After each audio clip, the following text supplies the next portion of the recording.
Oh, I've been doing Lunaverse for a year now. I wonder what my life would be like if I chose to do the Manehattan verse instead. Shh. Doodle, doodle, doodle, doodle. Hello and welcome back to the show. Man, isn't it great? I finally got a new microphone, and Fandom Fridays has never been more popular. Wow, gosh. I do hope that I never actually have to read a Victor Von Doomfic. That would be absolutely horrible.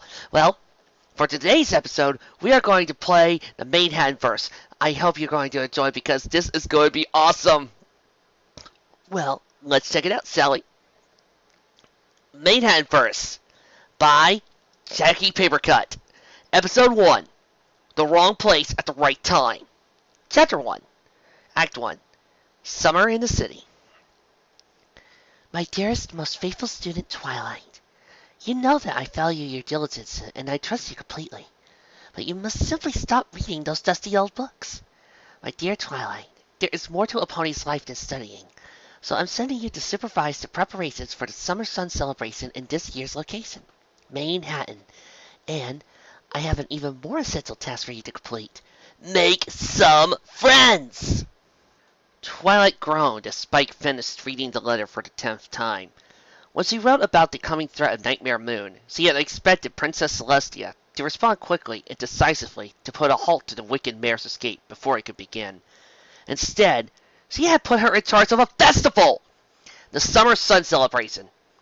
There was no time for festivals, or parties, or music, or whatever else Celestia was expecting of her. Disaster was looming on the horizon, and the key to stopping it was in Canterlot, with the Royal Library and the Princess. What could she possibly do now? Look at the bright side, Twilight, Spike said. The Princess arranged for you to stay in the library. Doesn't that make you happy? There was a moment's contemplation before Twilight perked up. Yes, she replied. Yes, it does. And you want to know why? She now stood over the baby dragon, grinning broadly. Because I'm right. I'll check up on the preparations as fast as I can, then get to the library to find some proof of Nightmare Moon's return. Ahead of them lay the sprawling metropolis of Manehattan. They passed statues perched on each tier of the neoclassical architecture, at heights that would have been far above the tallest rooftops in many towns of Equestria, but Twilight paid them no heed. Nor did she take note of the impressive rivers surrounding the borough, or the patch of lush and beautiful green amid the urban sprawl. All she could think of was her self-appointed task. Oh, and how seriously she took that task. Then, will you make some friends, like the princess said? Spike protested quietly. She said to check on preparations, Twilight retorted, conveniently forgetting the final instruction in the letter and the emphasis that had been placed on it. I am her student, and I'll do my royal duty, but the fate of Equestria does not rest on me making friends. As he finished, the Pegasus guards pulling the flight chariot touched down on Main Street. Thank you, sirs, Twilight offered politely, before trotting off down the Manhattan streets. She hadn't gone 10 feet before she bumped into another pony. Oh, excuse me, Twilight said, backing away a bit to see that she collided with a blue unicorn mare. The mare was now staring at her with an expression of mild disdain. I'm in a bit of a hurry, so... Spike cleared his throat beside her. Twilight, he said, she's not going anywhere. You could at least try. Twilight sighed dramatically, then nodded. All right, then. My name is Twilight Sparkle. What's yours? But the other pony did not answer. Instead, with a bright flash of her horn and a puff of smoke, she disappeared. That semi-scowl never left her lips.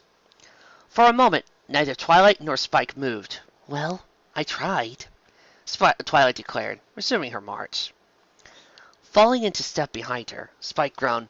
Whoever that useless snob was, he muttered under the sound of the crowd, remind me to chew on her ankle if we ever see her again.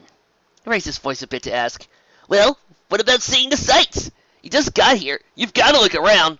Spike, Twilight said in a warning tone. There'll be plenty of time for sightseeing after we save the world. Spike ran a claw over his temple. Fine, he said with a bit of sigh in his voice. Let's just get this over with. So, where to first? Spike scanned the list of preparations. The first item was food. It looked like a large catering company had been contacted to handle the event. "We need to check in with Orange Catering," he read aloud, pointing off down the street, and they set off. Spike read off the directions line by line, steering Twilight toward the destination. Every now and then, Spike would become distracted by a storefront, or a food vendor, or some other display of native culture. Without fail, Twilight reminded them of their present task with a quick telepathic tug. Spike grumbled as he dragged him away from yet another newspaper stand, where he had become entranced by the sound of strings flowing from a radio set upon the counter. The stallion manning the stand watched with an amused chuckle, and then went back to pursuing his own wares. "I really like that song," Spike complained. Orange Catering was located in the back of the substantially larger building that housed the Orange Hotel. Twilight and Spike spent a minute surveying it from the outside. One thing's for certain, she thought. In Manehattan, they like things tall. The towers of Canterlot Castle were the tallest buildings he had ever seen before, and they were utilitarian, only barely rising above the castle itself, perhaps 10 stories at most. The hotel in front of Twilight was at least 30 stories high, and even at this size, dwarfed by the more buildings around it. In the distance, spires pierced the lowest clouds and kept rising. This city made Canterlot look like an underground bunker. At her side, Spike cleared his throat. "Well, are we going to go in, or what?" Twilight started for a bit, almost having been distracted from her task for a minute. Of course," she said, reassuming her business-like affection and striding forward. The interior of the hotel was certainly lavish, from the plush red carpet that her host sank easily into to the golden arches of the entryway. Clearly, no expense had been spared in the decoration of this place. In fact, the more she looked around at the gold-studded leather upholstery, the more the word "gaudy" came to mind, and she found herself hoping that the same caterer wouldn't be responsible for decorations for the celebrations. Spike couldn't contain a low whistle of admiration at the luxurious decorations of the lobby, and Twilight somewhat suspected the gem-encrusted chandelier was a part of that. "Spike, no eating the furniture," she cautioned him. "We're here on a mission, so let's stick to that, okay?" Spike nodded absently, still staring. With a roll of her eyes, Twilight proceeded to the kitchen. "Hello?" she called. "I'm here to speak with—" She found herself cut off by a large spoon of some kind of sweet cream that had been stuffed in her mouth by a pony in a chef's attire. He was now studying her face for a reaction. So, to appease him, she gave him a awkward smile. After a moment, he looked satisfied and went right back to his work. "Well, good morning to you," came a voice from behind her. Twilight turned to see a pale orange earth mare, about 10 years older than herself, with an elegantly styled orange mane and tail. Her blue eyes shone with a matronly light, and her cutie mark, 3 orange slices, left little doubt to who this might be. Twilight cleared her throat. "I'm Twilight Sparkle. I was sent by Celestia to confirm the menu for the summer sun celebration," she explained. "Yes, I suspected as much," the older mare said with a light chuckle. "I'm on servant. I run the catering as well as the hotel, along with my husband, mostly Orange." As he spoke, Twilight found more spoons fussed at her from various directions, and tried to appraise them as well as she could, while keeping her attention on the mare. With a polite nod, Twilight tried to make her way toward the door. "Well, I was just sent to check on the food, and I can see that everything's good," she said. "So I think I'll just be on my way." Silver's eyes widened with some inexplicable terror in the thought. "Oh, heavens, no, child!" she cried. "I have to insist.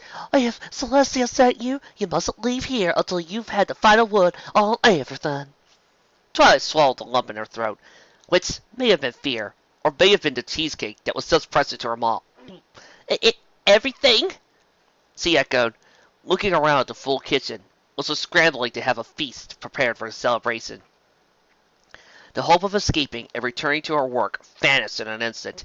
"Oh no, Madam Sherbert," Twilight said, shaking her head. "I'm afraid I simply couldn't—" Now, Sherbert interrupted, placing a hoof gently on Twilight's lips to silence her. "You may call me Auntie. Everybody does." Apparently, making sure to establish this nickname with its implications of familial affection was a high enough priority to come before Twilight's refusal. and I'm really afraid that we can't do without you. This is, after all, a feast for the princess and for all of Manhattan. We mustn't let one poorly chosen dish or one undercooked ingredient escape our notice. How could we ever forgive ourselves if we didn't provide the best banquet possible? So he paused for a moment there, seeming to consider what Twilight might be concerned about. Of course, she continued, I realize it must be done for you, having to make sure everything is just so. So perhaps we can liven things up with some conversation. We could really get to know each other after all. After all, it's not often somebody of your standing is sent to us. Twilight tried to protest that she was just doing a job, but silenced herself. The more she attempted to get out of this, the more she realized she was acting like a petulant filly. Auntie was really eager to make sure she was doing things right, on top of being so aggressively polite. Besides, it was technically Twilight's job. Spike had to nearly drag Twilight from the building. Her mind was too focused on the feeling of her gut about to burst to properly move her legs. Orange Serpent had at least been pleasant enough, keeping up a conversation as far as Twilight could manage, but this was really hard to appreciate while buried under samples of every appetizer, entree, and dessert they could put together. Plodding away from the hotel, Twilight wasn't even paying attention to where they were going or what they were doing. After a moment's contemplation, Spike took the opportunity to step over a corner vendor stand. Glancing surreptitiously back to make sure Twilight hadn't snapped out of it, he fished some bits out of a pouch. The vendor seemed slightly taken aback when Spike hoisted himself on the counter to get a good look at the wares. Can I help you? Yeah, Spike said, pointing to a figurine of a Pegasus in flight, sporting an especially nice hat. Hey, what's that? It struck him as a nice gift to help calm Twilight down later, if she was still stuck in freak-out mode when the celebration came, and a decent souvenir otherwise. Turn by hitch, said the stallion, and the deal was easy. A Canterlot merchant might have charged 20 for the same.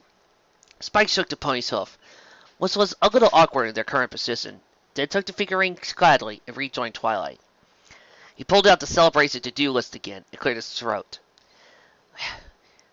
They've got it under control, Twilight confirmed as he jolted back under awareness, taking a moment to realize that Orange Catering was well and truly behind him. So, where next? We need to head to the Manehattan Weather Center and check on the weather team, Spike continued. When Twilight didn't respond, he poked her in the side, causing her to groan and wobble as if about to fall over. Ugh. Take it easy, Spike. I hope the walk is good for my digestion, she moaned. The Weather Center, on the campus of the Manehattan University of Natural Sciences, was where the best weather ponies in Equestria were trained. The senior weather cadets handled most of the responsibility for large parts of the city. The instructors served as chief weather officers for the city as a whole. The university was beautifully kept. Twilight was almost entranced by the stone walls, with carefully cultivated moss cascading down in exactly the right places, and ivies climbing up to meet it. The coloring of it all was somehow emphasized by muted light from the overcast sky. Flowering shrubs lined the front of each building, except for one. Twilight guessed, based on the topiary animals that stood outside, that it must be the zoology department. Spike consulted the letter, looking for a map, but Twilight already found the weather center. Knowing where to look, it was easy to spot.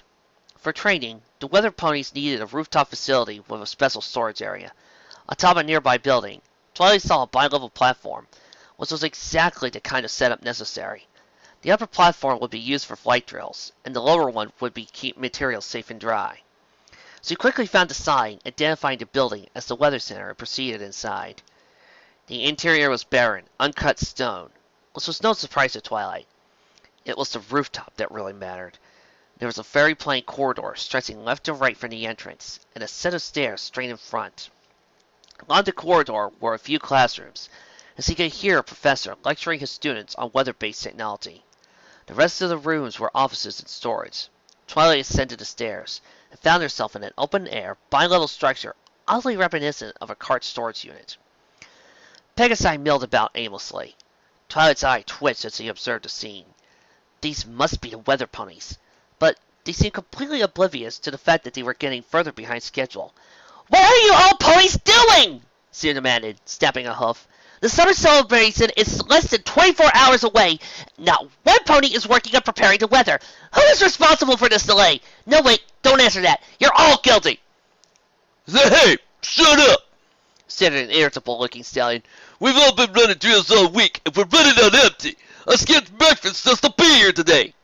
Hey, so did I, added a mare nearby. And I had to miss dinner last night, too, in order to get enough sleep. We sent Junior Cadet Blossforth to get lunch hours ago, but it seems like she stopped to smell the roses again. Twilight looked up to the sky. There really wasn't time for this. She needed these Pegasi in the air so she could get on her way. At this point, it occurred to her that there was only one way that was going to happen. All right, she said with a sigh. How about I go find her? Then you could eat and get started on clearing the sky, right? There was a general murmur of consensus, and without waiting for further confirmation, she descended the stairs again. As he stepped onto the first floor, the sound of humming reached Twilight's ears. Spraying a glance to her right, she noticed a white Pegasus mare with a mane she could only describe as watermelon striped. The Pegasus was busily hanging strings of flowers from the ceiling near the bend in the corridor. In fact, the walls, ceiling, and floor had been positively blanketed in flowers. The sheer volume was striking, and Twilight found herself approaching out of curiosity. Hello, she ventured, prompting the Pegasus to twirl around. This, in turn, caused a few chains of flowers to fall, decorating the mare rather than their intended targets. That's certainly a lot of flowers you have there. Oh, yes, the Pegasus said with a small laugh. I grew them all myself, actually. I love flowers. Twilight nodded. I could see that. How long have you been down here? From this angle, she was vaguely aware that beyond the bend, the rather long corridor had been completely decorated, and a cart stood still, bulging with more flowers. Oh, I just started. I was on my way to get some lunch, but I thought, it's a sun celebration, right? This place should look sunnier. So I got some extra to spruce it up. It took several seconds for the actual meaning of that statement to dawn on Twilight. Get lunch? Wait. You aren't Junior Cadet Blossomforth by any chance? The Pegasus looked startled for a moment, then yes, I am. Who are you? Twilight Sparkle. I'm here to check on the... That's not important. Every pony on the weather team is wondering where you are. You've been gone for hours. What? Blossomforth looked at the clock, and her pupils shrank to pinpricks. Oh no, I gotta go. Bye! She grabbed her cart and rushed up the stairs, nearly knocking Twilight over in the process. Twilight righted herself, exchanged a glance with Spike, and followed the panicking Pegasus back up the stairs. On the roof once more, she saw Blossomforth scurrying to distribute flowers among the team. The stallion from approached and raised a hoof, smiling as he passed to a particularly large bloom. Hey, thanks, Blossom, he said, before stuffing it into his mouth. As the team finished devouring their meals, the stallion gave a whistle, which was echoed back before the group. With no further cues, they all took flight. Back on the street, Twilight couldn't help but be a little awed at how quickly the reinvigorated ponies were turning the situation around. She paused to watch the skies clear up. The Pegasi pushed the clouds out over the ocean, where they could be scattered to vapor without giving the city an unscheduled downpour. All right, Spike, she said, once she was certain they were back on schedule. What's next? We need to stop at the Equestrian Museum of Supernatural History, he read. We have to check out the decorations and make sure they're ready for the crowd, plus the princess. Easy! We'll be done with this in no time! Twilight, with a grin, Twilight set off in the direction of the museum. Spike raised a claw to interject, glancing at a carrot dog vendor right next to him, but Twilight didn't seem to be paying attention and was moving at a pretty good pace. So he scurried to keep up with her, following her to the steps of the museum. It was an impressively large building, though that seemed to be the norm in the city. Unlike many of the other buildings they passed, however, this one also presented them with an impressively large entryway. Stone archers and markers led to a large door designed to let the crowd pass all at once, flanked by smaller doors. The museum was closed to the general public while it was being prepared for the celebration. This was not a problem for them, since they weren't the general public. Twilight looked to Spike. Would you be so kind? Spike gave a nod of confirmation and rummaged through his pouches for the key. Inside, The architecture was almost intimidating, dominated by marble arches and brass columns. There were no light bulbs or candles in the entry hall, as the light from the open doors and high windows proved sufficient. The thing that immediately caught their attention was a sepia-toned streak zipping around. After several moments, it stopped right in front of them, and Spike realized it was a bespectacled Pegasus mare, hurriedly cleaning every surface in the museum. She had a tan coat and two-tone green-tainted mail. She also wore a bulky green sweater. It wasn't until moments after observing this that Twilight noticed a chill in the building. Spike wiped out the door, not able to tolerate the temperature. "Oh, this way out here. Cold-blooded, you know how it is." He turned and sat down, taking out the figurine from earlier to admire as he waited. "Can I help you?" the Pegasus asked, sounding a little tired. "I've got work to do before the summer celebration, you know, and getting ready to play host to Celestia herself." "Actually, that's why I'm here," Twilight explained, shivering slightly. "Oh, I was sent by... Why is it so cold in here?" "Thermostat's on the fritz. We'll have it fixed by tonight. Until then, it's just going to get colder. So you were sent..." The chill must have been slowing Twilight's thought process. It took her a second to respond to the mayor. "Right. Twilight Sparkle. Sent by Celestia to supervise." The Pegasus rolled her eyes and gestured to herself. "Honeydew. Head curator. Don't need supervision." "That's great," Twilight nodded softly, trying to will her teeth to stop chattering. "I'm supposed to take a look around anyway." Honeydew shrugged. "The main event's gonna be in the outdoor courtyard, which is straight out that way." She waved a hoof around herself. "Have a look around. Warm yourself up. Let me do my job." Twilight nodded her thanks, and proceeded the direction she indicated. She didn't get there, halfway there, though, before spotting something out of the corner of her eye. At her scream, Honeydew zipped to her location, and found her cowering on the ground, nose against the wall. Registering that, the Pegasus looked to the other wall to see what the problem was. "You too, huh?" Twilight blinked in confusion as the Pegasus mare picked her up, set her back on her feet, and directed her attention to the remarkably lifelike representation of an incredibly large snake. The plaque beneath read, "Yorgaminir, 1/1 billionth scale." "Man, that thing freaks me out all the time. I hate snakes." Honey chuckled. "If I'd known, I would have warned you. Sorry about that." Laughing nervously, Twilight shook her head. "No, it's fine. You didn't know. I should just..." Before she finished the thought, something more enticing caught her eye. "Is that what I think it is?" Seeing where Twilight's attention was drawn now, Honey beamed. "Serious?" "The genuine, authentic staff of Star Wars Soil of Bearden. You would not believe how hard that was to get." She scratched her head. "Guess you're big on historical artifacts? I've got to show you this." Honeydew put a hoof around Twilight's withers and steered her into a nearby room. Twilight winced. She didn't have time for a tour. This room was filled with chalices and tomes and a lot of other things that were clearly very ancient. But Twilight didn't particularly care about any of that at the moment. She was more concerned with her search for an opportunity to escape. Now Honey was talking about each piece, gesturing animatedly. Twilight wasn't really paying attention to her words, but she did pick up on the fact that some of the gestures were violent, throwing punches and even mimicking archery. Suddenly, Twilight was even more nervous about continuing this.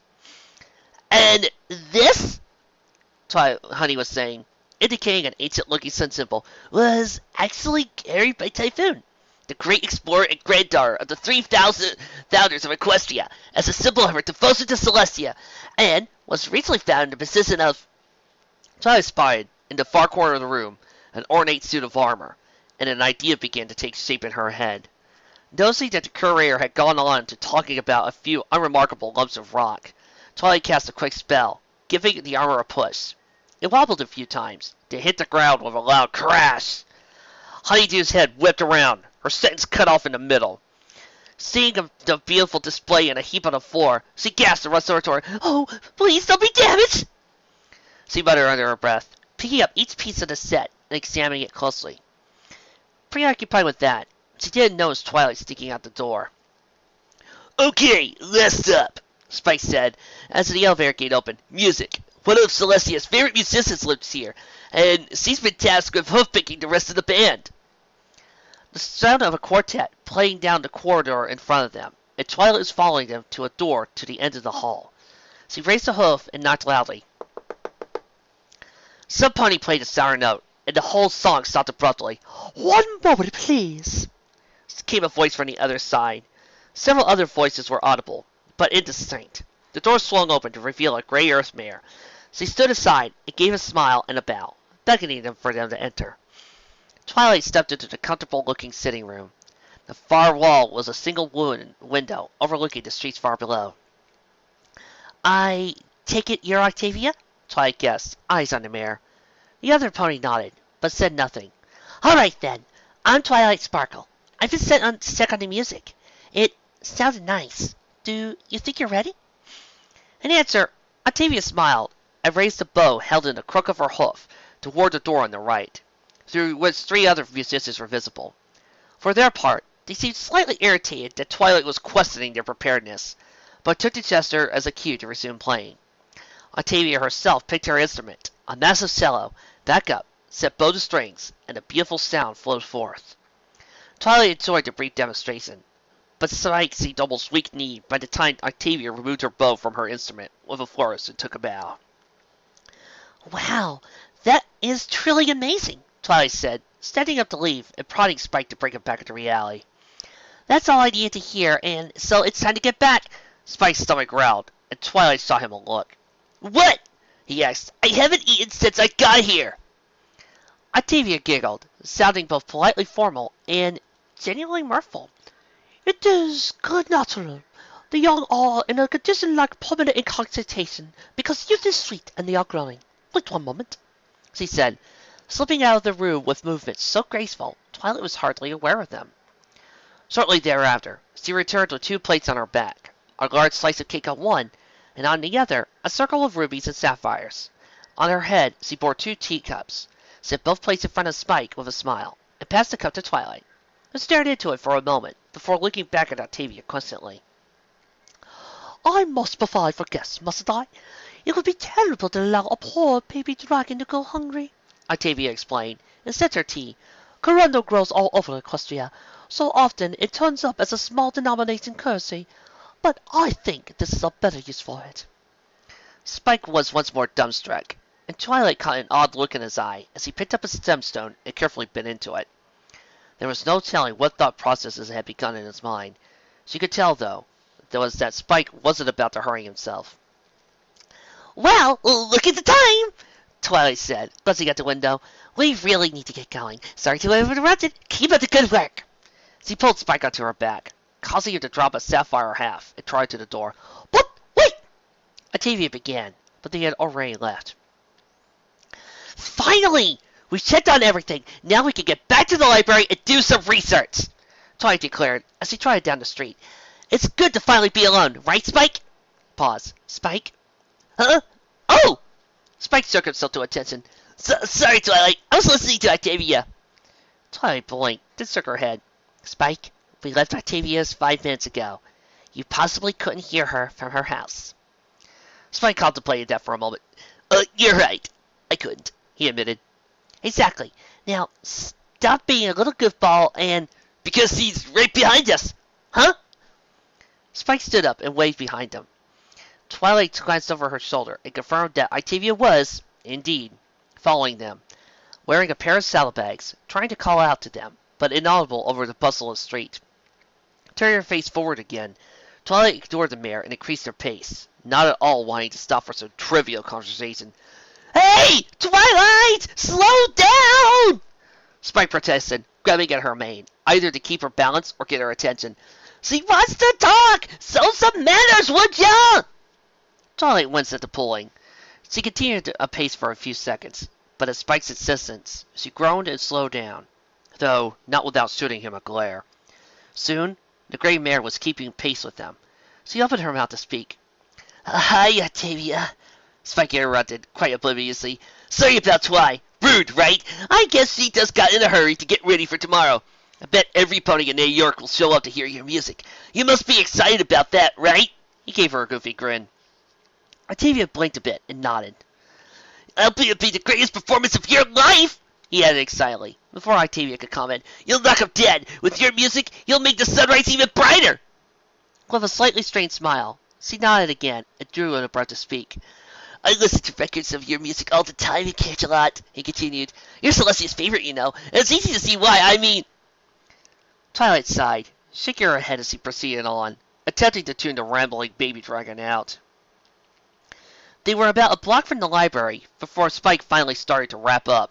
So, the Wonderbolt's flight plan got up mixed with the Philadelphia's orchestra score, and they were going all in circles for weeks! He finished with a chuckle. As he seemed to contemplate telling another story, Octavia cleared her throat. Oh, who listens once will listen twice. You can tell me more later, she said. I wanted to tell you that you dropped this. She reached into her saddlebag and produced the figurine that Spike had purchased earlier. Surprised, he took it. Oh, thank you, he said, staring at it a moment before his face relaxed into a dopey smile. It was nice of you to return it. Yes, very nice, Twilight broke in. But as you can see, we're here, so I guess this is where we say goodbye. She pushed open the library door and looked back at Octavia. So, goodbye. We'll see you at the celebration. Goodbye. Actually, I was... Octavia began, but Twilight had already ducked inside and shut the door. Twilight, Spike began, irritably, letting the word hang there.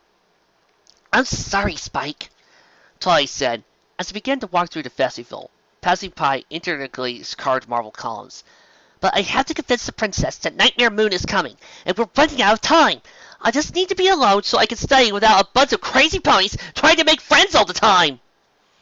She walked through the doorway as he said this. Suddenly, the room was illuminated in a variety of colors, accompanied by whistling and popping noises. This startled Twilight to attention, as she noticed that the room was packed with ponies, all staring straight at her. Every pony! Declared a booming voice. Please welcome our special guest! Before she could let out so much as an up, Twilight found herself being lifted and carried to the center of the room, where a portable circular stage had been set up. Twilight was placed near the center of the stage, and close by stood a blue mare, wearing a starry hat and cape. It took Twilight a few moments to recognize her as the same pony she had collided with upon arrival. Suddenly, without warning, the mare shifted into a bipedal stance, pointing one hoof at Twilight emphatically. Greetings, Twilight Sparkle, she said in the same overdramatic tone. I, the great and powerful Trixie, have arranged this special one-of-a-kind performance for all of you. I hope you are suitably impressed. I'm impressed those fireworks didn't burn down the library, Twilight muttered. But of course! The blue mare, apparently, automatically assumed this was a compliment. Naturally, Trixie had the foresight to procure special fireworks for the occasion. She turned to the audience now, gesturing to Twilight. The great and powerful Trixie found this mare in the street, confused and alone. She slid the forehoof around Twilight's head in a slightly uncomfortable hug. With no friends at all! Beside Twilight, Spike cleared his throat loudly, but Trixie didn't seem to hear him. She didn't even recognize the great and powerful Trixie! And so, Trixie thought to herself, this cannot do! Trixie will perform for her, and invite as many ponies as she can fit into one building. Then, this mare will have friends, and moreover, she will finally know the great and powerful Trixie, and she will no longer be miserable. Hear me, Manehattan! Let's have a round of applause for Trixie's newfound companion, Twilight Sparkle! Twilight could only stare flatly as the crowd erupted in applause. As the roar died down, Trixie conjured a bouquet of flowers and offered them up to Twilight, who took them unthinkingly. Twilight's mind was on more important things, as he barely even took note of the bouquet, until she noticed a giant bee in it. Immediately, she yelled and dropped the bouquet, sliding away. The flowers disappeared in a puff of smoke as they hit the stage, leaving behind only a large plastic bee. The audience gave a round of laughter, and Twilight's face reddened slightly. Don't be so nervous, Trixie said. No harm done here. Let's see if we can get a few volunteers, and then we'll put on a real show, I think. She mused with a slight look. The forest should do it. Trixie scanned the crowd, picked out 4 excited ponies. As they were ushered onto the stage, Twilight wasn't even surprised to notice that they were Orange Sorbet, Flossenforth, Honeydew, and Octavia. Why should that, or anything, surprise her now? What's in awe? Trixie proclaimed, as a curtain sprung up from the stage, surrounding the 6th pony. Can you spot which of these ponies is the real Twilight Sparkle? There was a bright glow within the curtain, when it retracted, leaving 5 Twilight Sparkles, and Trixie standing at the end of the line. Spike approached the Twilights, looking from one to another. He smelled one, poked at another. Both gave disapproving looks. He scratched his head, then turned to Trixie with an exasperated shrug. Suddenly, his half-chewed meal from minutes ago reasserted itself in a bout of indigestion, causing Spike to let out a fiery belch. The magical flames dispelled Trixie's magic, revealing a slightly scorched Twilight Sparkle where Trixie had just stood. Spike gasped, and the audience broke into laughter once more. With eager feeding, food doth choke the feeder, remarked one of the other Twilights, approaching Spike with a worried look on her face. Are you all right? Trixie, having been the Twilight in the middle, dismissed her smell, and they all reverted to their appearance. She seemed to be suppressing her laughter, with small difficulty, if only because he was trying to speak. So, how about it? What did you think of that trick? She asked. By way of response, Twilight turned and stomped off the stage.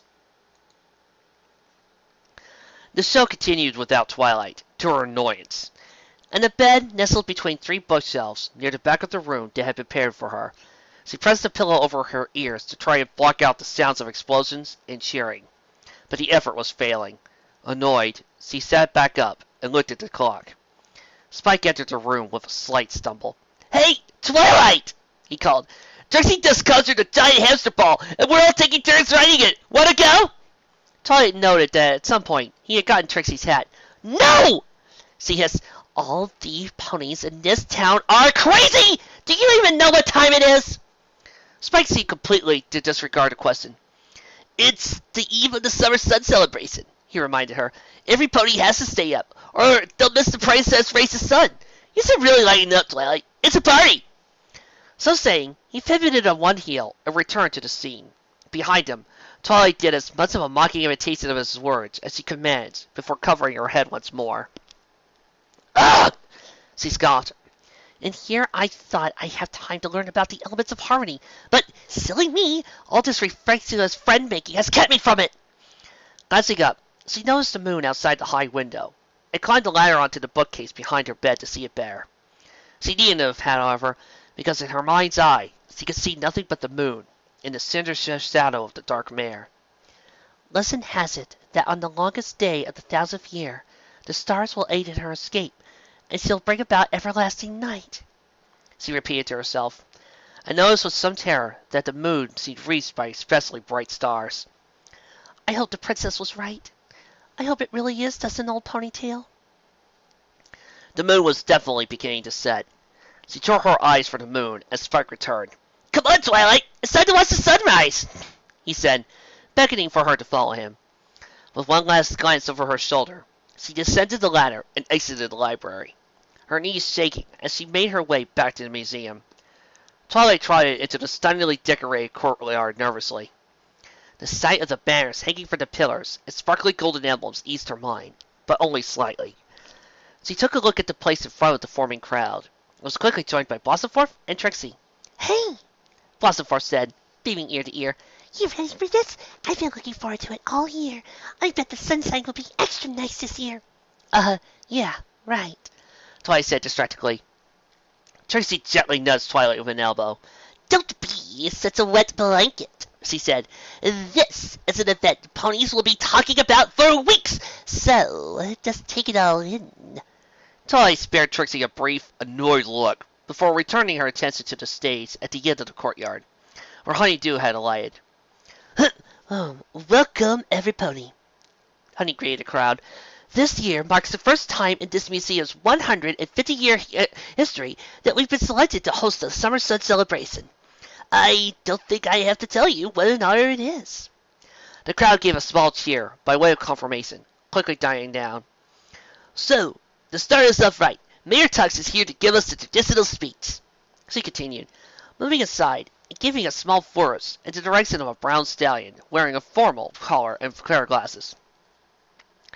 Ladies and gentlemen, He began, stepping onto the center of the stage. as mayor of New York, it is my great pleasure to announce the beginning of the Summer Sun celebration. The crowd cheered a little louder. In a few moments, our town will witness the magic of the sunrise and celebrate this, the longest day of the year. Twilight cast a glance at the moon. It bit her lip as the face of the Mayor of the Moon seemed to vanish before her eyes. And now, it is my great honor to introduce you to the ruler of our land, the fairy pony who gives us the sun and moon each and every day. The good, the wise, the bringer of harmony to all of Equestria. Besides the stage, a TV had placed their bow to the strings, ready to play. Princess Celestia. Mayor Tux turned and raised a hoof to the balcony above him, the music starting as the curtains pulled back, and promptly fading out. No pony was there.